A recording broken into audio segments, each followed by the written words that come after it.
A single dad plays piano at a quiet funeral, only for the grieving widow to notice his daughter's mysterious locket. What begins as a simple service slowly uncovers a buried family secret, a lost love, and a truth that could change all their lives forever. Before we continue, tell us in the comments, where are you watching from? Daniel Rowe had played piano at funerals for 12 years, and he had learned one rule better than any song: never become part of the grief. He arrived early, dressed in the same dark suit he wore to every service, carrying sheet music in a black leather folder with cracked corners. He liked small chapels. They had honest sound. The notes did not echo too long or make sadness feel dramatic. They simply stayed in the room, then faded. That morning, he had no choice but to bring his 7-year-old daughter, Mara. The babysitter had canceled at 6:10 a.m. with a fever and a shaking voice.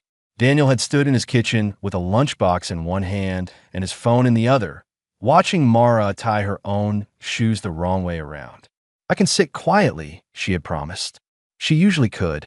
Mara was serious for her age. She drew birds in the margins of school papers. She kept her pencils arranged from shortest to tallest. And around her neck, every day, she wore a small silver locket shaped like a teardrop, polished thin by her fingers. It had belonged to her mother. Daniel never opened it unless Mara asked. Inside was a faded picture of Clara holding baby Mara against a hospital window, and on the other side, a tiny blue bird painted beneath the glass. Clara had told him once that the bird meant hope. She died 2 years later after a quiet illness that emptied their home one room at a time. So Daniel raised Mara alone. He taught piano in the evenings, played services in the mornings, fixed loose cabinet doors at midnight. He never complained where Mara could hear him.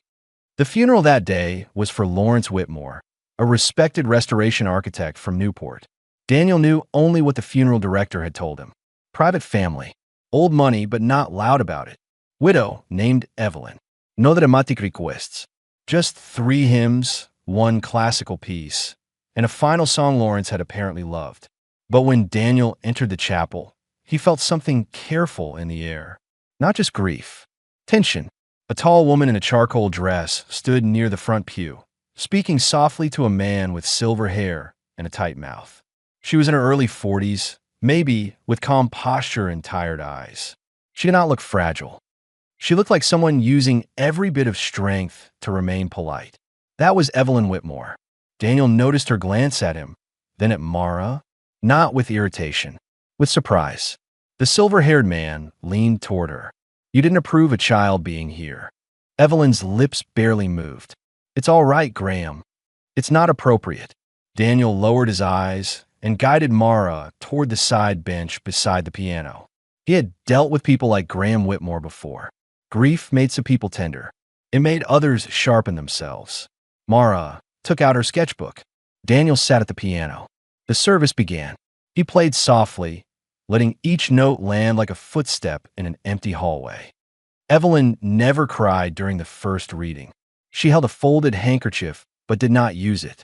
Graham watched everyone. A younger woman, perhaps Lawrence's niece, checked Evelyn's face every few minutes as if waiting for it to break. Then came the final song. It was not a hymn. It was an old lullaby called Bluebird at Morning, arranged for piano. Daniel had never played it at a funeral before, but he knew it well. Clara used to hum it when Mara would not sleep. His hands hesitated for less than a second before he began. Across the chapel, Evelyn slowly lifted her head. Daniel felt it before he understood it. The room changed. Evelyn stared at him as if the music had reached behind her ribs and touched something hidden there. Mara, hearing the song, stopped drawing. Her small hand went to her locket. When the last note faded, nobody moved. Then Evelyn stood, not quickly, not dramatically, but with a force that made every whisper in the chapel die. She walked toward Daniel and Mara, her eyes fixed on the silver locket. And Daniel knew, with a cold pull in his stomach, that Clara had left something behind he had never been told. Daniel did not answer Evelyn in the chapel. He could not. Mara stood pressed against his leg, her fingers closed around the locket as if someone might take it. Daniel placed one hand gently on her shoulder and looked at Evelyn with the careful calm he used when adults forgot children were listening. My daughter has had a long morning, he said. Whatever this is, not here. Graham Whitmore stepped between them before Evelyn could speak. There is nothing to discuss, he said quietly. My brother had many old things. A locket is not a confession. Daniel looked at him. No one said it was. Graham's jaw tightened. Evelyn did not look at Graham. Her eyes stayed on Mara, but there was no accusation in them now. Only a stunned ache. I'm sorry, she whispered. I frightened her. Mara surprised Daniel by answering. You didn't frighten me. You just looked like you knew my mom. The words landed softly, but they changed Evelyn's face. Daniel felt Mara's small hand search for his. He took it once. They left through the side door while the family gathered in quiet, uncomfortable clusters behind them. Outside, the chapel garden smelled of wet stone and cut grass. Daniel helped Mara into the back seat of his old blue Subaru. She climbed in without a word. Before he could close the door, Evelyn came out alone. She had removed her gloves. Her hands were trembling. I shouldn't have asked in front of her, she said. That was wrong. Daniel studied her. She did not look like someone hunting for drama. She looked like someone who had found a door inside her own life and was afraid to open it. Why did you say Clara was supposed to be dead? He asked. Evelyn glanced back at the chapel windows. Graham's silhouette stood behind the frosted glass. Because Lawrence told me that when he was 22, he loved a girl named Clara Bell. He said she died before they could marry. He kept one photograph of her in a locked drawer. I found it once by accident. Daniel's chest tightened. My Clara never mentioned him. Did she ever talk about her family? Not much. Daniel looked toward Mara, who was watching them through the car window. She said she grew up moving from place to place. Foster homes, temporary rooms, people who promised things and disappeared. Evelyn closed her eyes for a second, as if that hurt her personally. Lawrence carried guilt, she said, a quiet kind. I thought it was because Claire died. But after he got sick, he started saying a child's name in his sleep. Daniel felt the garden narrow around him. What name? Evelyn looked at Mara again. Maribel. Daniel's mouth went dry. Clara's full name had been Clara Maribel Bell. He had not told anyone that. Not the funeral director. Not Evelyn. Not Graham. For a moment, all he heard was the soft ticking of his cooling car engine. Evelyn reached into the pocket of her coat and pulled out a folded envelope. It was old, yellowed at the edges, and handled many times. I found this last week, she said. I was going to ask Graham about it after the funeral. Daniel did not take it. What is it? A letter Lawrence wrote and never mailed. Daniel looked at the envelope. The handwriting on the front was careful and slanted. For Clara Bell. He felt anger rise, not sharp but heavy. Clara had spent years pretending the past did not matter. She had smiled through questions about her childhood. She had changed the subject when Daniel asked about old photos. And now, after she was gone, strangers were standing in front of him with pieces of her life she never had the chance to explain. I don't want money, he said. Evelyn blinked. I didn't think you did. I don't want my daughter pulled into some family fight. I don't want that either. Then why are you here? Her answer came after a long silence. Because my husband may have left a child behind, and your wife may have died believing no one looked for her. That broke something in him. Daniel turned away, pressing his thumb against the bridge of his nose. He did not cry. He had learned how to hold grief upright, like furniture in a room too small for it. But Evelyn saw enough. She did not step closer. She simply waited. That patience disarmed him more than any apology could have. From the back seat, Mara opened the door a little. Dad! Daniel forced his voice steady. I'm here. Evelyn bent slightly, so she was eye level with Mara, but she kept a respectful distance. I knew someone who loved that song, she said. My mom loved it, Mara said. I think maybe Lawrence did too. Mara looked down at her locket. Was he nice?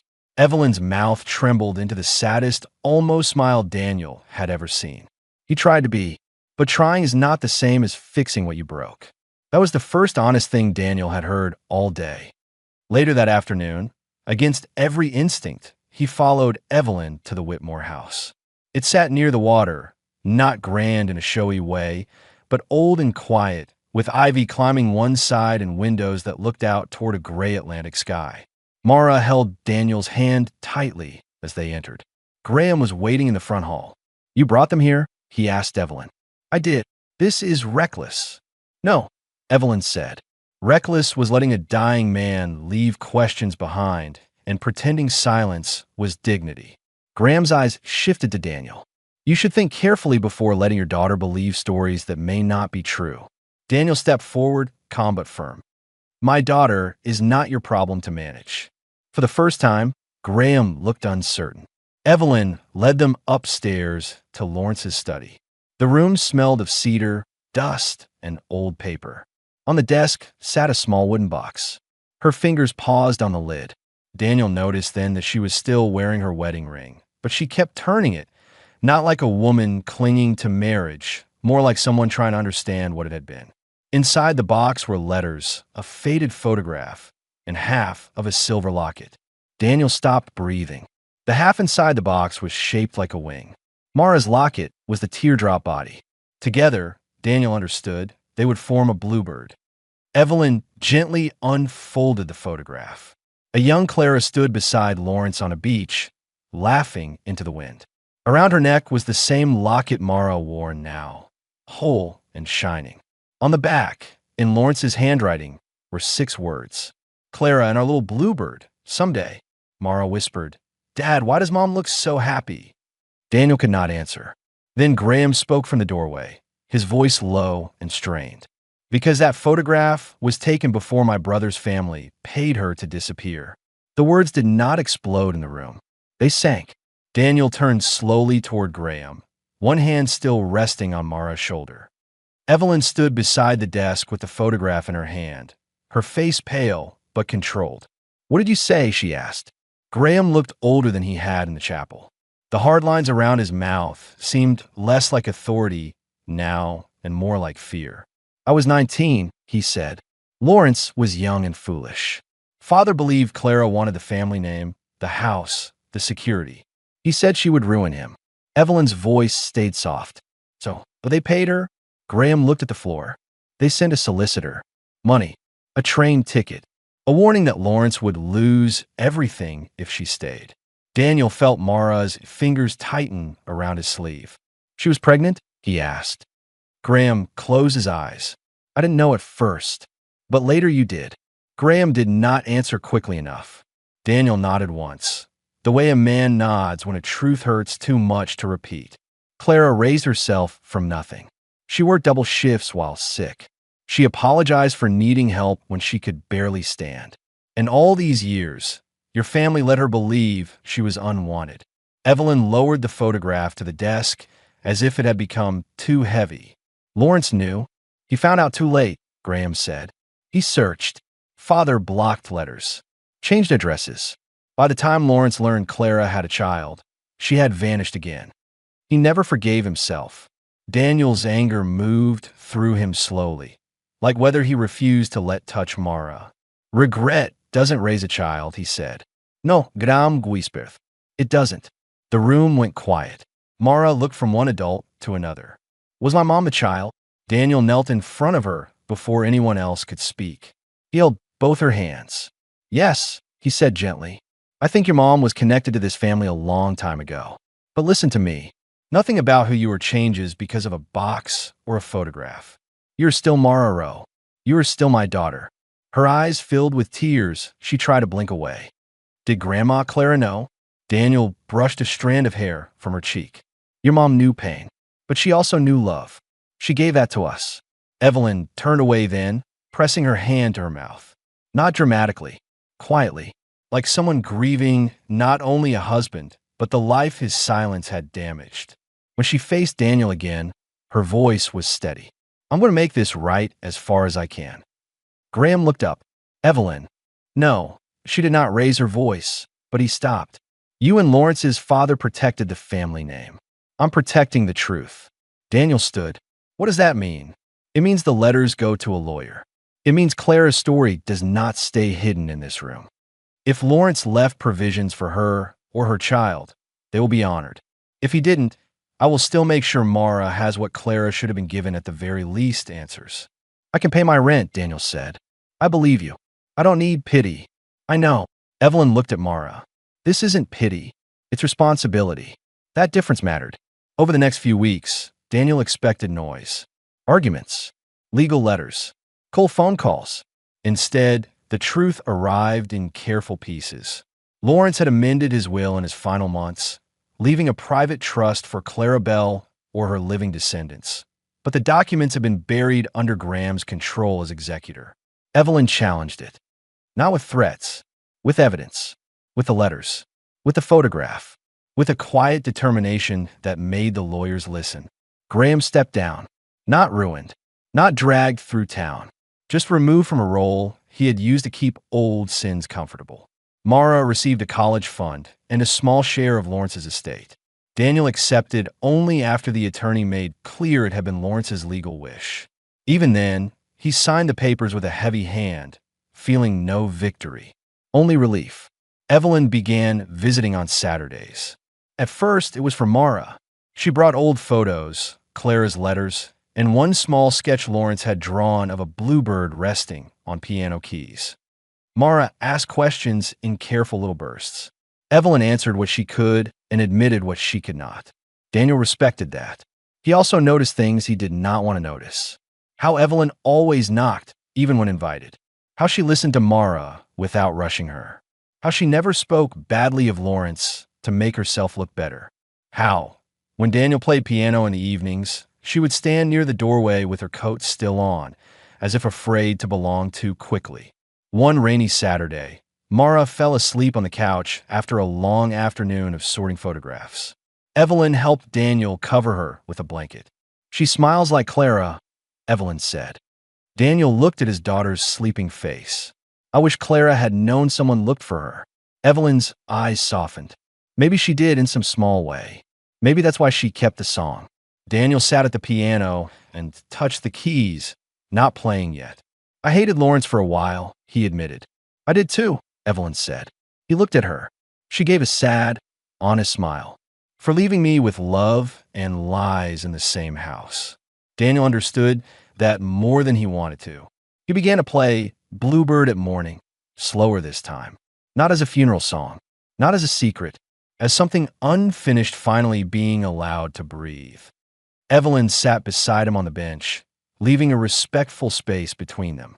After a moment, her hand rested lightly near his on the keys. Not touching, not asking, just there. Months later, spring came quietly to Newport. Mara stood in the chapel garden where they had first met Evelyn, wearing her silver locket around her neck. Beside it hung the missing wing, restored by a jeweler into one whole bluebird. Daniel watched as Mara ran ahead toward the water, laughing when the wind pushed her hair across her face. Evelyn stood beside him, close enough that their shoulders almost touched. Do you think Clara would be angry? She asked. Daniel thought about the woman he had loved. Her tired smile, her stubborn hope, the lullaby she hummed when the room was dark. No, he said. I think she'd want Mara to have more love than secrets. Evelyn slipped her hand into his. Daniel held it. Across the garden, Mara opened the bluebird locket and let the sunlight catch inside it. For the first time, it did not feel like the past was calling them back. It felt like it was finally letting them go.